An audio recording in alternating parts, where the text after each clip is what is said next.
Hi folks, this is Wemette coming back to you with another bedtime story. But this one's kind of unusual. I had the porn shop, pornography shop on 1345 Wells. And the guys used to, when they take a pinch, they would go to the nearest district, 18th district, and they would automatically usually release them and on a bond, I-bond. And then they'd get supervision when they went to court. It was all fixed. But at any rate, I had one employee, and it was kind of unusual because he was told not to get sassy with the cops when they arrested him.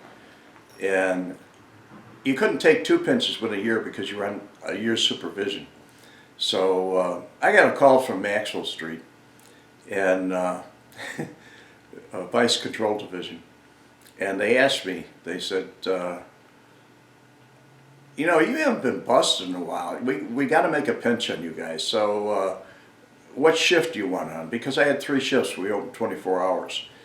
And I looked at the schedule and I said, well, this guy hasn't been busted before. You can take him.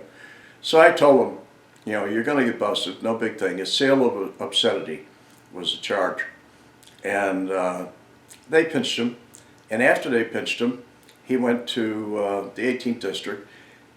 For some ungodly reason, he got smart with somebody over at the 18th district, and they just immediately brought him to Cook County Jail. And he was over at Cook County Jail, and he called me collect. And he said, I don't know what happened, but he said, I'm stuck here and it's really, really bad. And I said, okay, I'll be over there in a few minutes. And I grabbed a copper from the neighborhood, and we went down there, in 26th and Cal. And this was the old jail. This is back in, I would say, 1978, 1979. And when we got there, they were looking for him for like 2 hours. They couldn't find him in the jail. And so my buddy, who was a copper, he raised hell. And finally, they brought us to this entrance where you go in. It had a big, thick plexiglass door. And you could see prisoners behind the door. They bring them down in an elevator so you can see them. But anyway, we went into the jail. We had to check our weapons.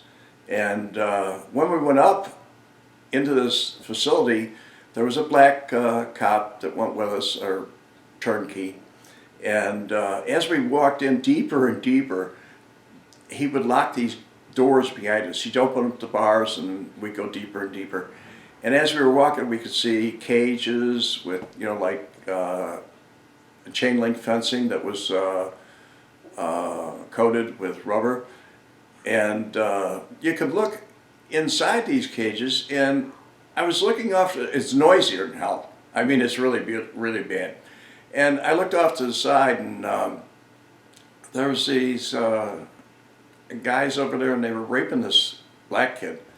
And I looked at the turnkey, and I said, aren't you going to do something about that? And he says, hell no. He said, I ain't going in there. He said, he tossed me the key, and he says, you go in there if you want. And I said, no, that's okay. Let's just get out and find my guy. So we went around and looked for him. We found him. We got him out. And made bond there, right there at Cook County, instead of making an I-bond over at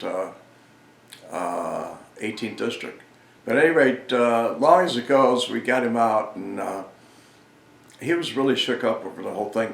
What I have to tell you, though, is Cook County, I hear so many people say that, oh, they went to county. Well, it had to be the worst hellhole that I ever saw in my life.